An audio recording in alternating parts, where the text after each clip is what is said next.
Hi there, welcome back to my channel, and today I would like to talk about the almighty verb to get, because I know there are some people who always have a problem with this verb to get because you can pretty much use it to replace uh, a lot of verbs in English. And also there are this thing called phrasal verbs that I know some people always talk to me about this. Moses helped me with phrasal verbs, phrasal verb, phrasal verb, phrasal verbs, and they want to learn every phrasal verbs in the world, and they always say, oh, to get is the main one that they have a problem with. This video I would like to make it not too long. However, I will also try to share with you at least the most important to get phrasal verbs that you will hear and that you will most likely use, because actually you're not going to use everything and you don't need to learn all the phrasal verbs just because you're probably living in your own country right now and you're not in the US or Canada or Australia or something like that, and you're not being bombarded every day with English and people just saying, oh yeah man, and I'm just gonna get through all, I hope I'm gonna get through this pandemic, I got your back, man, I just got away with this, thing that you just did. You're not gonna hear people use this every day, so you just need to learn the most important ones. And I like to tell people, if you're learning English, you don't need to make it a daunting task for yourself. You don't need to make it difficult for yourself to learn. You want to have fun while learning a language, and you want to make sure that you don't stress yourself too much about phrasal verbs and to get. So mainly when people say the verb to get, you think of it of like to obtain, to receive something, right? I get this, I'm getting something. I know in Spanish, Portuguese, things like this, even you have multiple ways of saying it. You have pegar, coger, that has a double meaning. I know that. You have aceitar, aceptar. You have so many ways of using to get in your language. However, in English, as you know, get has multiple meanings. So besides to get meaning to receive and to obtain something, you also use to get to mean to reach somewhere, to arrive at somewhere. So which is like, oh, I'm going to get to your house at 7 p.m. tonight, or I'm just getting to the bus station.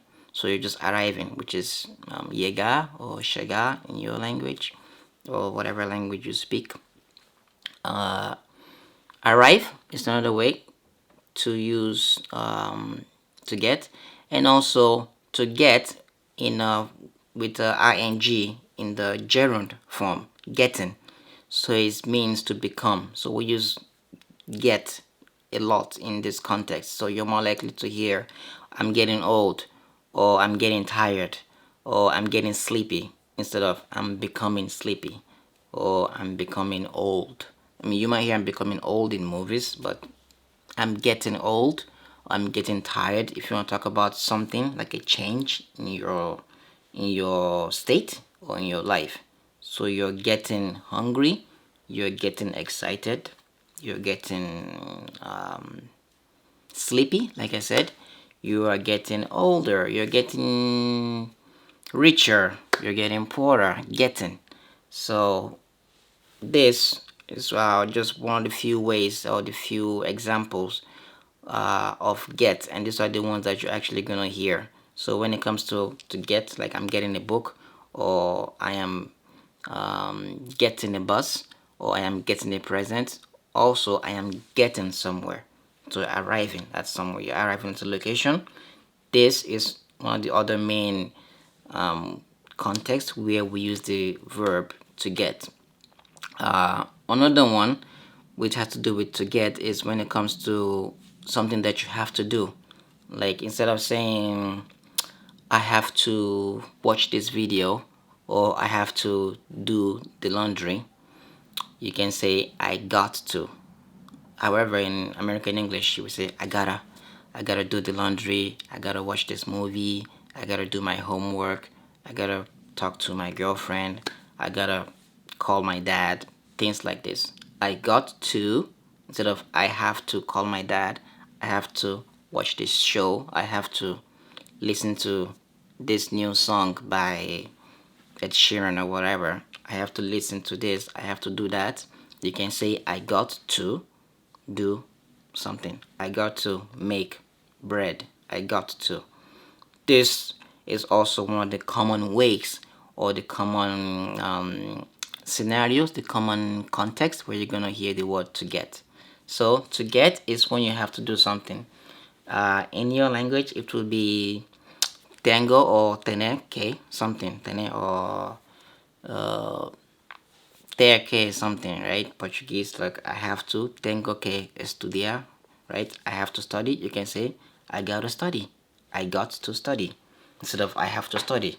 So that is one of the ways you can use to get in your daily English conversations, and you're going to hear this also from native speakers speaking to you. So they're going to say, I got to something. I got to do that, or I don't have to do that, right? I don't gotta pay you, right? You may hear that too. Just put the not in front of it. Now, to get to the phrasal verbs, which most people definitely want to hear, I'm not gonna give you like a list of 50 phrasal verbs with to get.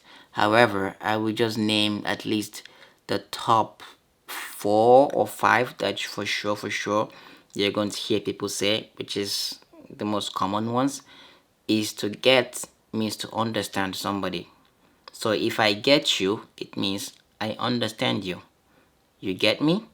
It means do you understand me? That is the main number one ways that we use to get in a phrasal form. So get plus a pronoun.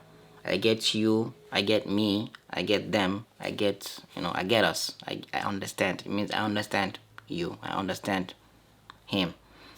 That is the number one top phrasal verb when it comes to get. Now the second one is I mean, maybe you might not hear it every day. However, to get plus prepositions, any preposition. So to get by, to get on, to get at. So the main one, I guess in this case, is to get by or to get through. So right now we're in the middle of a pandemic.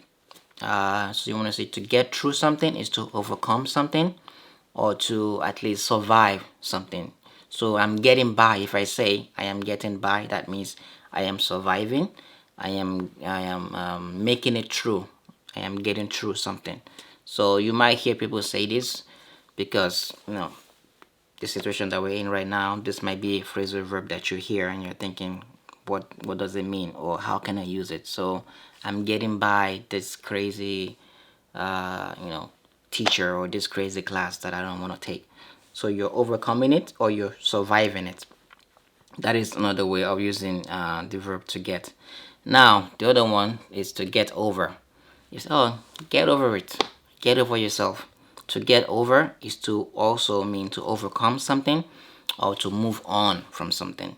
To move on from something is like to pretty much leave whatever the situation is and to go do something else or to go try something else. So you want to get over the situation, or let's say you just broke up with your boyfriend or with your girlfriend and you're still sad about it. You're still kind of reminiscing, remembering the good times, or you're still trying to call this person back and say, oh man, I love you so much, I'm so sorry, I want us to be together again. And your friends, or you have a friend from the US or the UK was just telling you, man, you've told me about this guy and how terrible it is with you, and yet you're still calling him, things like this. I hope you can just get over it or just move on from him. To get over something means to move on or to leave the situation and go into something else. And the other one is to get somebody's back.